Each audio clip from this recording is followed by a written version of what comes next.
Hello there, world of tankers. I'm Tanks Blitz, and today I'm going to be going over a long-awaited video on team composition. So hopefully in this video I'll help show you guys the tactics I use, what I'm going to do when I read the enemy lineups, everything like that, to know where they're going to push on certain maps, what tanks they're running, everything like that. Hopefully I'll be able to teach you guys some of my tips and tricks. So make sure to stay tuned, and I'm going to get right into it. As you can see, I took a picture of one of my games from Faust, and what I'm going to be doing is I'm going to be telling you guys what goes through my head as soon as I start off the game. So here, I'm looking at all the tanks they have, everything like that, and I'm going to be telling you what makes me decide which way I want to push, where to tell the team to go, and everything like that. And what I'm going to be doing is throwing all the information I'm telling you guys in the strat sketch, so I can really show you with drawings and everything else like that, just a better way to show you what I really mean by where the team's going to go and what you should be picturing in your head when you first start off the game. So when I load in, of course, I'm first going to look for is the medium tanks, because as I've said, those are the most important class. Those are the ones that are going to usually make or break your game, especially because I'm running a medium. I want to know what I'm going up against. So I'm looking at their lineup. I see Defender Mark 1, T-34-3, and the Dracula. And those are very strong and fast medium tanks. So immediately I'm picturing, since they have 3 of them, that makes up quite a bit of the team, so they're probably going to push their mediums to the medium side. So on Faust, I'm picturing the mediums coming over to here.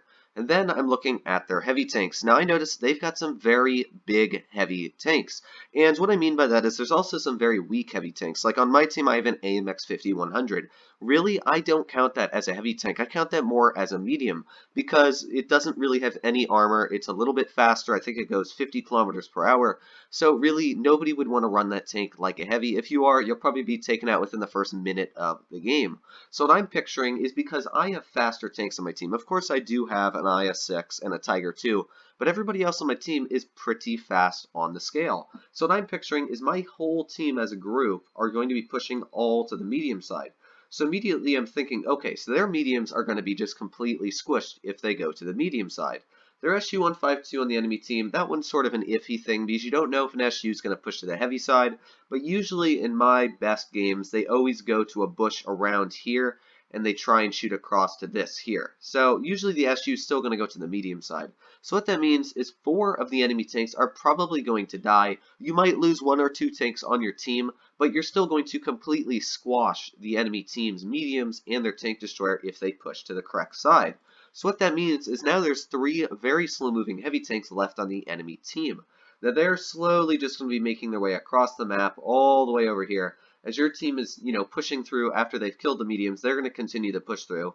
They're going to have better shots. They can position here. They can get tank destroyer shots over here. They're going to be able to shoot at the enemy heavy tanks. So what that means is you can see how easy you can predict where the enemy team is going to go. And as long as you manage to overpower or iron fist one side of their team, you're easily going to win. Because I would say a handful of games I play on Faust, you'll notice that your heavy tanks, when your team is losing, there's always like 2 or 3 people that'll sometimes camp over here, or there'll be somebody that's sitting here, maybe a tank destroyer, and because they went that way, the medium tanks on your team got completely squished and you were one of them, and then you get mad at your teammates and that's why you lose. And that really is like half the games I play on Faust. So this was a really important map I wanted to pick and really show that you want to stay together as a team on this map. I directed my team as soon as I loaded in. I said, let's go this way, push to the medium side. We need to, we're going to win. And as soon as that happened, we completely pushed through, won the game, and their heavy tanks got completely run over as soon as we killed their mediums. So that is the first way I read a lineup. I do want to throw out there that you always have to be adaptive to change, because as you guys know, this is a game, and a lot of people sometimes don't know what they're doing or they have different ideas. And sometimes, even though the enemy team might have 4 medium tanks, they'll push the heavy side just for some wacky reason. So you have to be ready to adapt to that, figure out, hey, we haven't spotted anybody within the next 10 seconds, they're going to be coming up behind us. So you can either turn around, get ready to hold if you're in a heavy tank, or you can continue to push through, try and get into a good spot to help your team. So that is one thing you have to remember, is you have to be adaptive. You can't just picture, hey, because they got 4 medium tanks, they got 5 medium tanks, they're going to be pushing medium. Because sometimes, I'd say 10% of the games I play, I get weird pushes that sometimes even get the enemy to win, even though they might look awful. This second match we have here is on New Bay, which is a really tricky map, and I wanted to pick a tricky map for a specific reason because there's no point to show you easy maps where you can easily read the lineup and know exactly where the teams are going to go. I want to put some tricky ones in there, that way it's really hard to figure out where they're going to go unless you really do think about it. So immediately again, I'm reading the lineup, looking at what tanks they have. I see the M41 Walker Bulldog. That is a tier 8 light tank. Now the way I classify light tanks is I just put them in the medium category. Of course, if it's a T49 and I'm in a lightly armored tank, I'm going to remember they have a T49 on their team.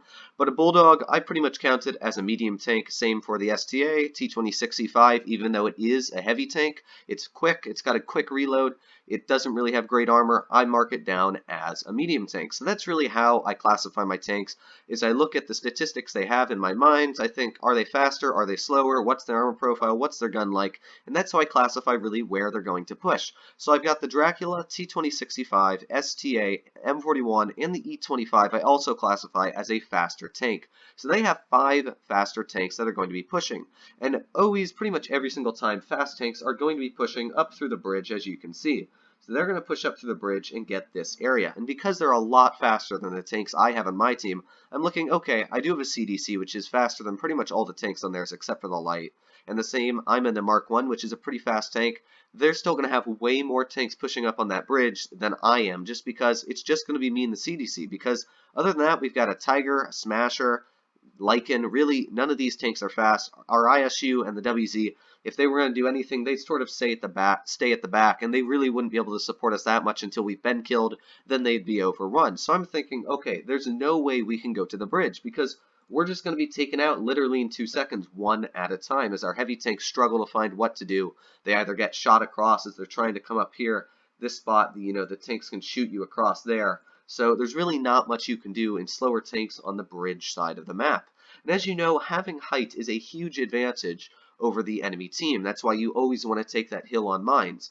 But the main thing is that instead of going to the bridge, just go to a spot where they can't get shots on you. So what I told the team to do is I told them, okay guys, instead of going to the bridge, let's all just go through here and let's take the heavy position. So what that means is the enemy tanks really aren't going to be able to fight us at all. So I made the second slide here. So what's going to end up happening is that the slower tanks on the enemy team, they're not going to be able to keep up with the fast tanks. And as soon as that light tank and then the CDC, or not the CDC, but as soon as the STA and the Bulldog and the faster tanks on their team notice, hey, they're not going our side, what they're going to do is they're going to push probably forward. So as you can see, it's not going to be great on their team because they're going to be all spread out. You're going to have some tanks that are pushing forwards, and then some of them aren't going to get past the bridge. The M6 will still be climbing his way up the bridge as the light tanks are making their way into where the heavy tanks are on my team. And as you can see, my team is positioned in a very good spot.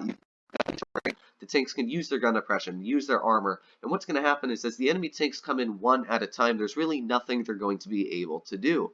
As you can see, we're hidden from the bridge. They can't get shots off of on us. So this is sort of a way you can really counter a push going on the bridge, and it really works every single time because you don't want to be pushing a Smasher near that bridge. It's a very tall tank, awful camo rating. Everybody's going to pick apart a vehicle like that. Same for the Tiger P, ISU, all these tanks are very easy to pick apart as long as you have a quick aiming time, your tank's fast, and you have the advantage on that bridge. So as I said, we pushed this side and we completely won the game this way. And that's really what you want to do, is you just want to stay in a holding position and you're easily going to win the game if you know which way to go. And this is a pretty easy lineup if you start to think about it, really where they're going to go. But if you think as well, they have the M6, they got the T2065, the SU, it's possible they could have pushed through the heavy way, but you have to remember, if our whole team pushes through the heavy side, there's no way that M6 and the T2065 would ever be able to contest our entire push. So we would just Iron Fist right through them, and there's nothing they would be able to do, and then they just have medium tanks left, and that's how you really win a map like this. The last matchup I have here is on Yamato Harbor, and this one I wanted to pick because you have the same amount of tanks on both teams, where you have 3 faster tanks, 2 tank destroyers, and then you have 6 heavies. So it's perfectly balanced on the types of tanks you have. And the reason I wanted to do one like this is because you have to pay attention to what tanks are on both teams when you're in a scenario like this. If the enemy team had more mediums, then I would have thought, okay, so they're going to push the medium way. But when it's perfectly balanced, you have to look at these specific tanks they have and then make a judgment. So I see the 1390, the Rev, and the Cheery. Now I'm still picturing that the enemy team is going to be pushing medium, but I remember that a 1390 really never is going to push aggressively where I would push a Mark 1 defender, or the Rev's going to be pushing. It's not going to be going there. The 1390 is probably going to be sitting somewhere around this hill, or he'll be sitting a little bit further back just trying to support his team because he really can't contest a tank like the Defender Mark 1 or the Dracula. Really, it's just not going to do a great job. So I'm going to be pushing my tank, of course, over to the medium side as well, opposite or parallel to the Rev. So we're going to be fighting each other over here, and it's going to be a 3 versus 2 because I've got the Dracula, I've got the M4 FL10, and I'm in the Mark 1. I'm picturing that the 1390 is not going to be pushing directly with the other two, so it's just going to be a Rev and a Cheery. And really, Cheery, not much of a threat against my tank or anybody on my team. It's not a very well armored tank. So I'm picturing we're going to win the medium flank. Then I'm looking at my heavies. I see, okay, we actually have some solid heavies. Amex M449, very heavily armored tank. Chrysler K, again, very strong, solid side scraper. And we have a Tiger 2. So our team has some very good heavies. And as well, we have an ISU. So not to mention my ISU is probably going to support me, the mediums, by either shooting across probably the T-28 Defender that'll be camping parallel to the bush, or just shooting at the medium tanks that are trying to kill me. So I know that I've got some support on the Tank Destroyer. Usually Tank Destroyer always goes to that spot. And if the ISU doesn't go there and it wants to support the heavies, it'll probably be sitting somewhere around here. Sometimes they're a little bit more aggressive over here, but they usually sit at the back and they shoot across at the heavies. That is a pretty nasty spot. But usually ISU is going to be covering the medium tanks. So the medium flank I know is going to be 1. So what that means is when our heavy tanks, because we have some very well armored heavies. Now, of course, the enemy team does as well. They got an Object 252, T-34 Falcon, and a T-29. But even though they have an Object 252, which is a very, very solid tank, I also know, hey, they have a T-29, and we've got 3 Tier 8 heavies. So therefore, we should still be able to hold the heavy side very, very easily. So while our heavy tanks are fighting their heavy tanks, they've pushed over here, and the enemy heavies are pushed over here. They're just sort of at a stalemate right now. They don't want to lose their hit points, and they're not pushing out that much. While that's happening, we have now killed their medium tanks. So what that means is the heavies which were sitting here are now going to be getting shot across by my team on the medium side. The ISU might push over here to help them out, and I'm probably going to sit at this spot where that 1390 would be. So now that 1390 is either running away or he's dead, and I'm going to be shooting all the way across at these heavy tanks over here. And that's a really good way to win the game. As soon as the heavies are being shot across on the side, they're going to lose their attention from the front. The heavies in the front can easily push through. Iron Fist once again, and that's how you're going to win the game. And I was looking at the lineup, and there's really no way they're going to be pushing the heavy side. They have that 252. Now, of course, they do have gun depression tanks. They have the T-29. They have the T-34 Falcon. But those aren't very fast tanks. And really only faster tanks are going to be able to get to the medium push spot. Because, as I said, I'm going to have an ISU covering the medium side. So if he tries to get there, the T-34 or the T-29 is going to end up losing 600 hit points in the process of getting there. Where if they just push the heavy side, it'd be way better off for them. And my team, they've got very solid heavies. So this is sort of a way that you can really easily tell which way your team's going to go just by looking at the tanks you have, looking at the tanks they have. You can pretty much predict where your team's going to go, if you're going to win, everything like that. If you see that you're up against a really strong clan and they're in the same tank as you, or they're in a tank that's very competitive against you, you have to be very, very careful against that. You have to remember that you could lose. So when I'm playing a tank, I know, hey, I'm a very good player, so I know that half the time I'll beat the enemy I'm up against. But if I'm not a great player, and I know that half the time I can't beat the enemy I'm up against, you always have to think about that. So always think about where you're going to push, what you're going to do in every single scenario. Because while this is a very skill-based game, you don't need to be excellent on hitting your shots, knowing what to shoot at to really pen your shells, because it shows you weak spots of tanks in the game. That's one really nice thing compared to World of Tanks PC. If you load Premium, you really don't have to aim that much. All you have to do is really learn armor profiles of tanks, which again is knowledge. All you have to do on this map is, or any map, is really know the maps, know the spots, watch where people go. If you want to learn a good map, just look at a good player and see, hey, I know where they push, I know what they're doing, they're not overextending themselves, so try and copy what they're doing.